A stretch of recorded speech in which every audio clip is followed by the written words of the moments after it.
And what's going on again today? It's like I get rid of the re-rates. And the low lights just higher more.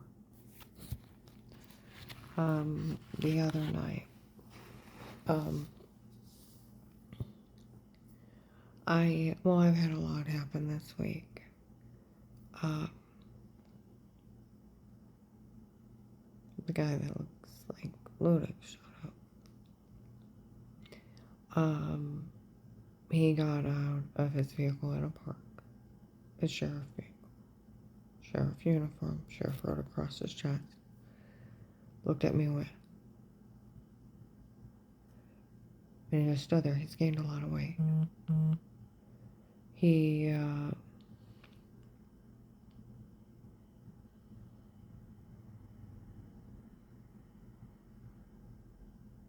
just kept staring at me like this.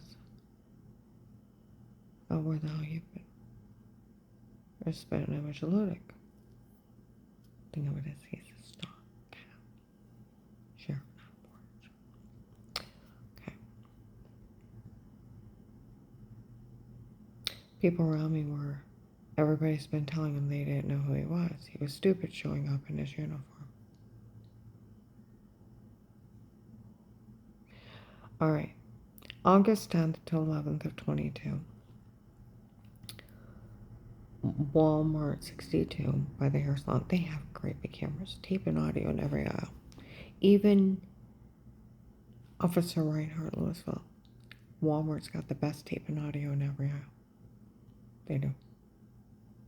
Okay? They start following me by the hair salon. We call Will and explain Michelle. And he set her up that no one had ever helped her. And it's funny, they're actually going along with it instead of doing the right thing and helping her. Where he badgered me into a false confession under threat of arrest. And where, that stupid saying, if you tell someone else you're crazy and no man can help you, like he has authority to do that, he has no authority. Lost his badge with the statement of threatening to arrest me. It's badgering, it's obstruction to justice. You lose your badge.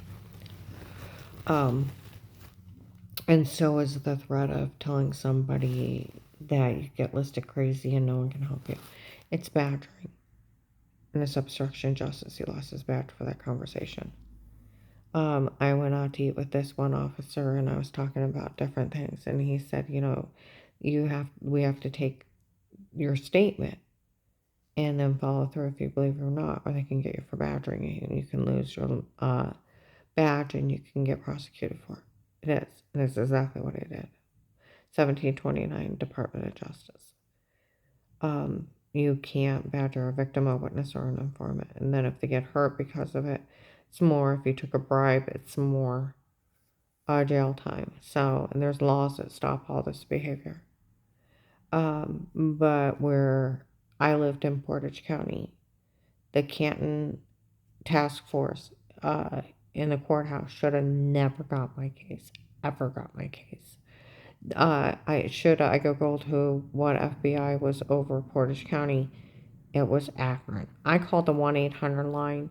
I used to work in a bank. I could put your social and I could see every account you had. And if it was a really old account, someone in the back office would have to have a password to open it if it had been closed for a long time. But it was still there. It's always still there.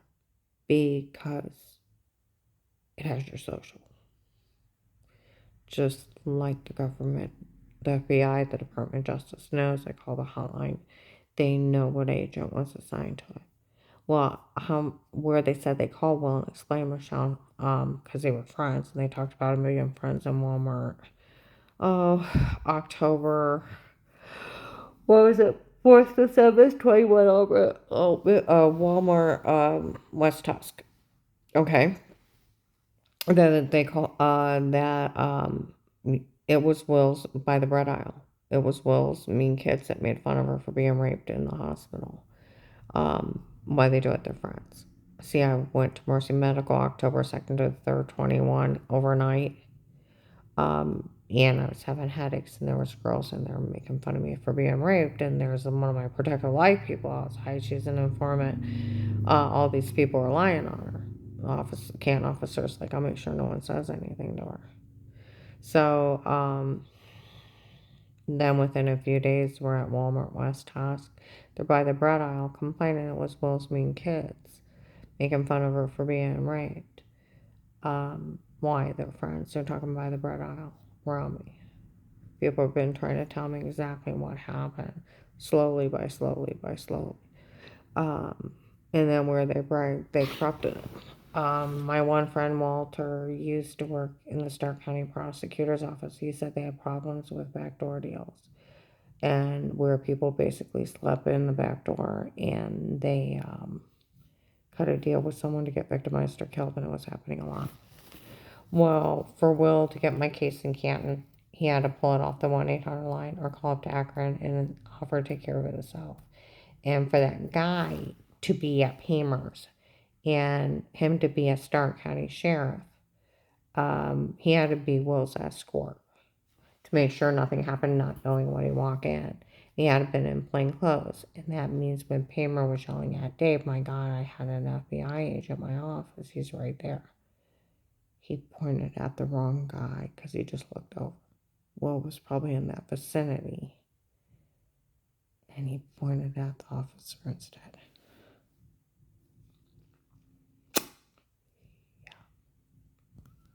Yeah. Because why would it start? Otherwise, why would a Stark County sheriff be in Pamer's charge?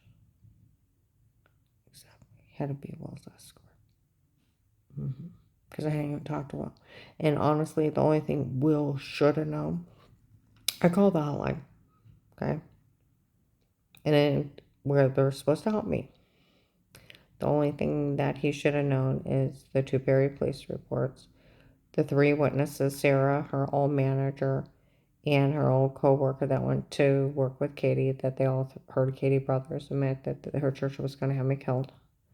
The 2 Perry police reports of the temp, and Dave's the main subject, and the other ones linked back to that church. Where they cost me the job at Advanced America and Annie's number.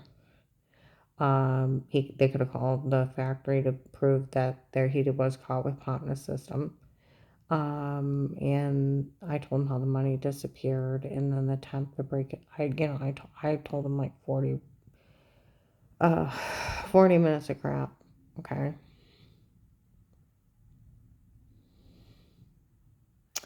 Well, until he finished taking my statement, why the hell would he be up at Pamers except for they called Will and explained Michelle, trying to find some kind of dirt for some reason to not help me.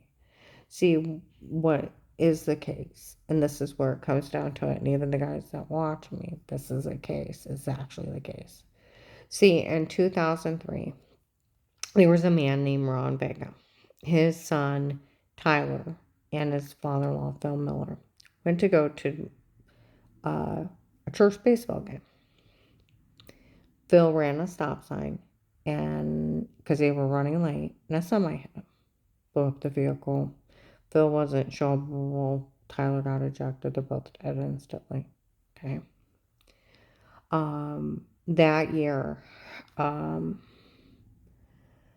was married to my ex-husband, and the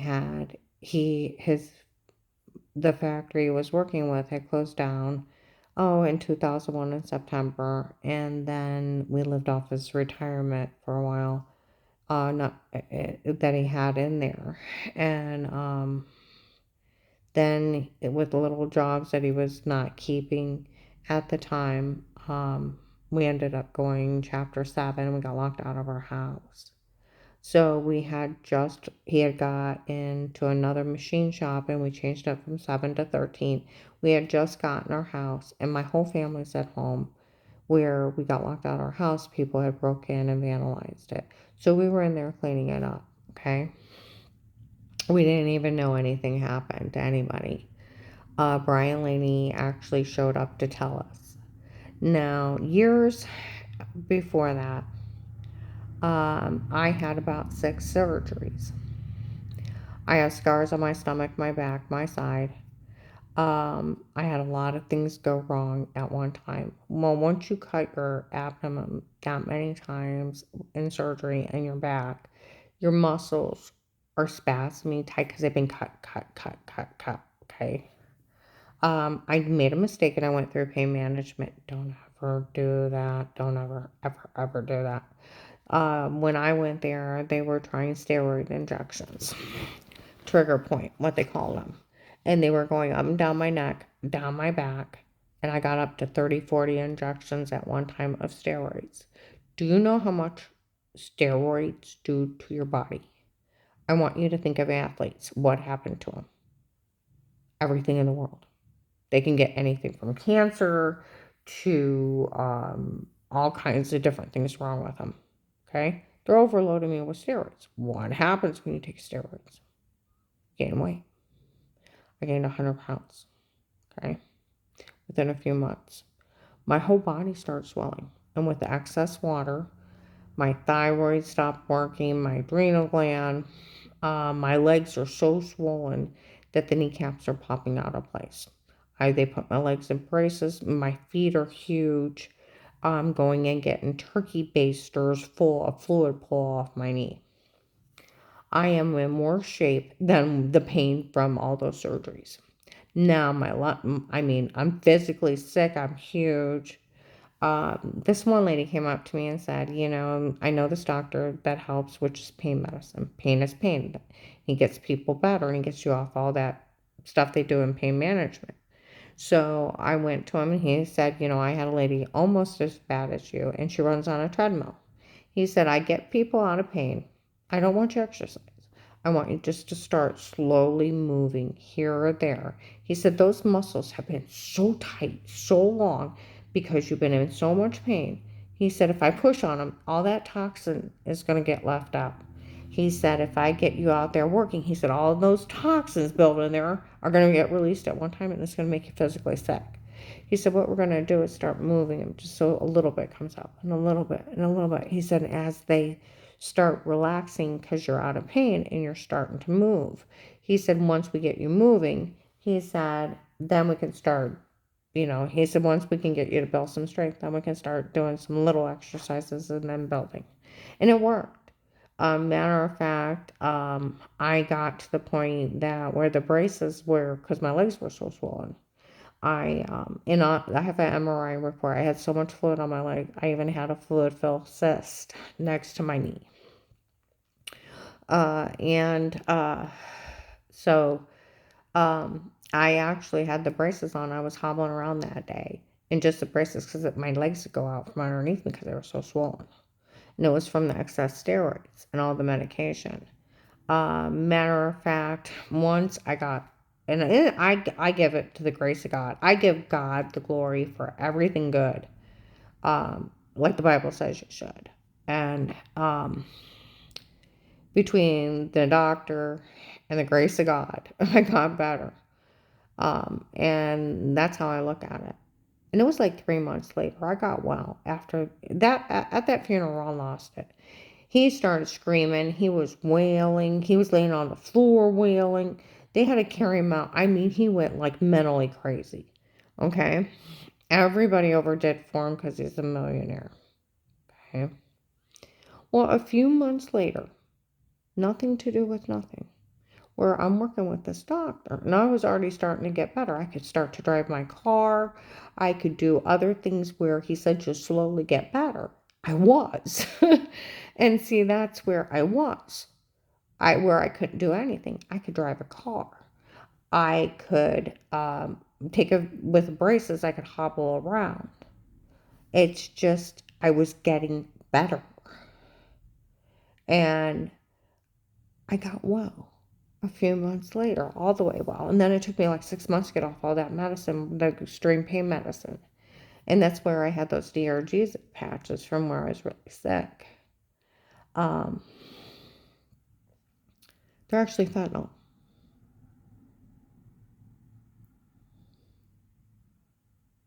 Okay?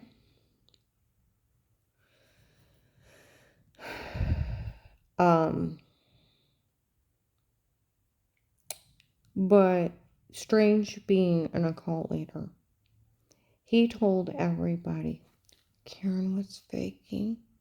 She was sick. And she was faking. She got well poor Ron while he's grieving. People looked at me and hated me. It's like, you guys have seen me sick. You've seen me go through these surgeries. Da da da da. But the strain says, you're faking. And people come up and say stuff to me. He was telling it 18 years later. And people were mocking me at Apostolic Church of Barberton. Come up and mock me to my face and walk off. Dave tried to get it to stop. He went to Pamela. He said, you know what? He said, my wife was really sick. He said, and we got documents proving she was sick. He said, good to know. Trying to get the craziness of Strange's lie 18 years before. That's the case. The case is for them to all get even with me. For supposed to have been faking I was sick and faking I got well while Ron was grieving over his kid. And me to die for Dave to get everything. Like the guys that watched me. That's the case. And do you realize how stupid that is a reason to kill somebody and destroy him? And it's not like Vega didn't know I was going in the hospital and having all those surgeries. It wasn't like he couldn't see my body so swollen. It was ridiculous. And da-da-da-da-da-da-da. And my feet were that big. I mean, literally that big. I'll tell you what. I had to wear, I wear like 7.5. 8s are too big shoes right now, okay? I had to have 8.5 wides on, and they were loose. My feet were that swollen. So, yeah, do I think any of these people are funny? No. And I had, yeah, like I said, I got scars.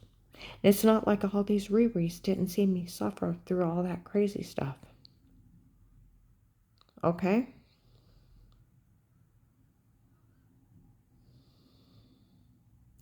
I'll tell you what, January 25th, 2019 is when those guys showed up and were harassing me at the mall. I'll tell you what, sometime in January, if they pull, my phone's tapped from the case, and it's wide open. It should be in January of 19, and around that time. Katie Brothers was still telling her church was going to have me killed in the mall, and one of these idiots, part of it, was in the mall. You tell Katie to stop telling everybody her church is going to have her killed, and as I'm doing it, we'll make sure they get everything for her faking she was sick and faking she got well while that poor family was grieving. You know what? If Ron Vega wants to take a baseball bat and beat Phil Miller's headstone in the ground for running that stop sign and killing his kid, fine. Did I run that stop sign? No. Was I within 20, 30 miles of that area? I was home. So was my whole family. Nothing to do with nothing. Just because something good happened to somebody 3 or 4 months after his kid got killed. 3 or 4 months. Dear God, something good happened to somebody while he's grieving. He's a millionaire. You have to punish him to death because how dare you allow something good to happen to somebody while he's grieving. He's that arrogant of a son of a bitch. And so are these people. And somebody was outside today and they're like, that is why they're running around making fun of him. Yeah. They're still getting even with me for Strange's lies. For the dirty son of a bitch. And I'm sorry he lost his kid. His kid was a sweetheart. He was friends with my youngest. And he was a sweetheart. And I'll tell you what, Phil was a wonderful, kind man, and he would have got him. Because Phil liked me. He would have took care of him himself.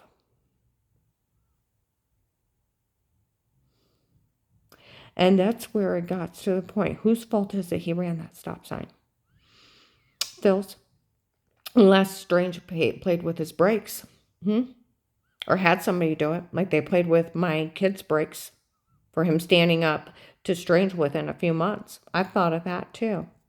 Because he stood up to Strange when Joyce went to that ladies' meeting and She went swimming with the ladies in the middle of the night, which is forbidden, and in a hotel. And she made sure nobody was around, and so did everybody else, but somebody told on them. They're tattletales. And he wanted Phil to correct Joyce, and he said, look, we've been married since we were young. She didn't expose her body to anybody. Well, see, you can't go swimming in public places being apostolic. It's forbidden.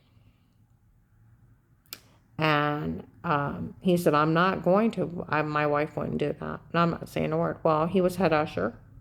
He sung in a quartet. He was song leader. Guess what happened? He got sat down from everything. He ended up dead within a few months. Unless they did something to his brakes for that, him standing up to Strange. It's Phil's fault. Because that's one of the things, my son Josh, he's like, Mom, I swear they kill people here. I'm like, Josh, that's not funny. He said, Mom, I swear they kill people here. People drop over dead, or bad accidents happen to people for no reason. Yeah, they do kill people there. They try to kill me, my son Josh, and his family. And these people are Looney Tunes, and they take their stinking death money and run around making fun of me. But I'm telling you what, how much you want to bet where they called Will, and he was out of his area, and he's trying to find some kind of dirt on me. He went up to that Pamers, and he took a sheriff with him just in case, and, in regular clothes. And Pamer pointed at the wrong person. He pointed at the undercover sheriff. The one that looks like Judge Timothy Lonick. Because Will was in the courthouse in Canton. He was part of the task force. Shouldn't even seen it. Shouldn't have known about my case till somebody else opened it in Akron. I called the 1-800 line. Should have went to Akron. I Googled who's over Portage County. It's Akron. Canton should have never seen it. See, that's where it never made sense. He had to either pull it off the hotline, or he had to call up there and request it. And with him being friends with Pete, he couldn't even work my case, or I wouldn't have got bullied. He would have actually, and I wouldn't have got badgered. And nothing he said was legal, but listed me an informant. And like my friend Walter from the prosecutor's office, once they put you in a protection agency, they can't drop you for any reason. He said they have somebody try to kill you, they can put you in like the witness protection program somewhere else. He said, but they have to let you know. They can't just say, see you, bye, I hope they don't kill you. Failure to protect is abuse and misconduct. See, where people forget the FBI is just a higher law enforcement. It's just a higher police enforcement. And somebody actually had that, like on Google, FBI/police. They're police, the higher police department. They're just a different type of it. Just like the marshals are a different type of police. And Secret Service. See, people are making them out to be like the Nazis. They're not. They're underneath everybody's laws, just like that. Just like a colonel, a lieutenant, a captain, a sergeant, and a private all belong in the Army. These are all policing departments, and it's just how and where they can police. They're investigators, and they're sworn to uphold the Constitution. And they've told me around me, these people knew better than to do this. Knew better. And there's people down here. I've been asking headquarters to send people out of this area because the local ones are trying to cover up what Will did. And the police know, like my friend Walter that used to work at the prosecutor's office, the police know they can't go along with what that agent said to you. They can arrest him for doing it because he lost his badge that day. It's just like if an FBI agent comes in and robs the grocery store. They can arrest him right then and there. He breaks in and he starts stalking somebody. They arrest him right there. He goes in and robs a bank. They arrest him right there. And then they get a hold of somebody higher and say, we're processing him for this. Well, we found out he was badgering people and obstruction to justice. They arrest him and they process him. and let him know. Say we got a recording of him badgering Miss Hall and him threatening her and all kinds of stuff on the phone and acting crazy and scaring her to death. And we're getting him for obstruction to justice. And we're going to let the prosecutor's office or the judge handle him for what he did. He did some kind of backdoor deal with somebody. And we're going to find out who. Because the way he talked to her was illegal and it's obstruction to justice. And we're going to process him. See, he can go to jail.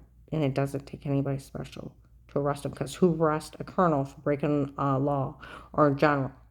Usually a sergeant or a lieutenant. It's somebody small, because once you break the law, you lost your title. Well, I'm going to upload this, but yeah, the other day, 2 men drove by my house. Now, these people used amnesia drugs on me, okay?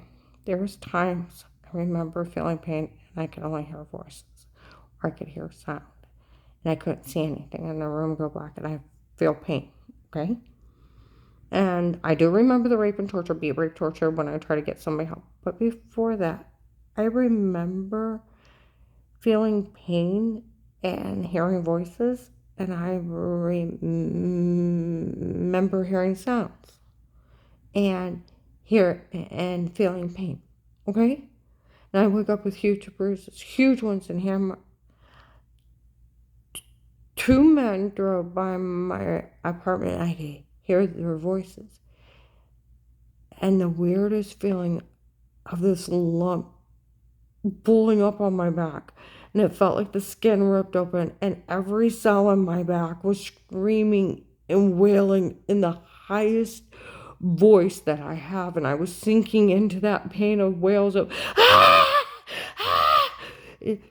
And I'm like, breathe, breathe, breathe, breathe, breathe, breathe, breathe, breathe, breathe, breathe, breathe, breathe, breathe, they're gone. Breathe, breathe, breathe, breathe, breathe, they're gone.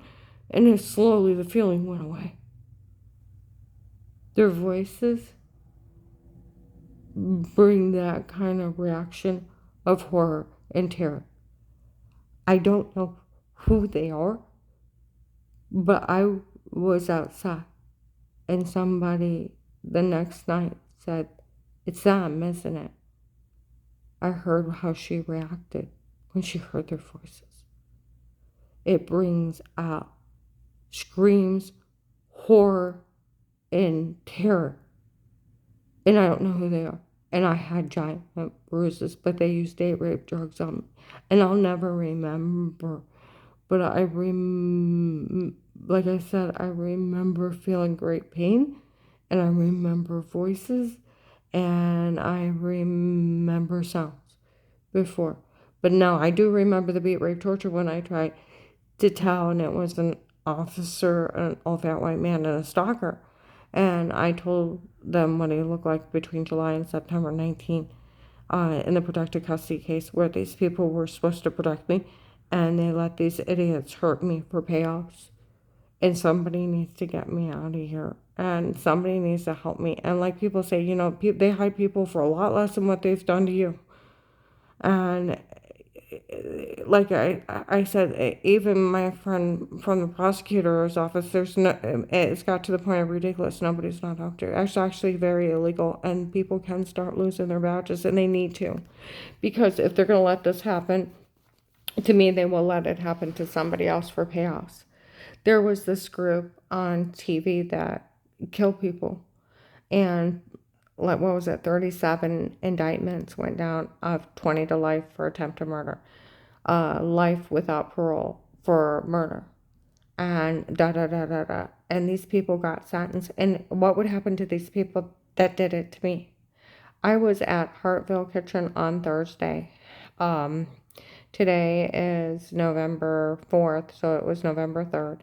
Some guys walk in right before me. If we ever find out who did those tapes before, they will get arrested for stalking. And he said, and that's what they will go down, or they will get arrested for. They will. See, where they run around telling people they did it and they had a court. There's no such thing. Police and agencies can only be in a home under threat of life. They have to speak to everyone before they start. It's not admissible. They can't even look at it. They tell people I had charges. I've never even been questioned of wrongdoing. The police aren't interested in me because in the protected life case, they're following everybody around. They found the grandkids lying for Auntie Shaw and Papa to get the house, and they were making everything up, and that there were nothing but games to pretend they were laughing at. My whole family spoke highly of me, and like the one investigator said, we were never interested in you. And like Sheriff Officer John, well, those kids get caught stating they made everything up. As Massillon police put it, documented main games to pretend. And Camp police have been running around telling everybody not to say anything to me. They already know all the tapes before were them and not me. They're drugged and photoshopped in their stalking tapes to go along with their lies, to make it up so that people will help hurt me. And they're actually that freaking foolish around here. If I was actually in trouble with the law, I'd be dealing with the law. But I'm not. And I can pass an FBI background check. And I have passed several the last few weeks. So with starting a new part of home health care for getting my med certs through Ohio, I had to pass all that again. And you can't even have an accusation being home health care. You have to be squeaky clean. They even told people that I was incompetent and I had to have a social worker over me. I take care of handicapped people. I can't be incompetent and take care of handicapped people. They just lie. They even tried to tell people that agent listed me crazy, and they had people act like they were actors showing up saying they were men of the courts taking care of me because I was listed mentally insane. I was never listed mentally insane.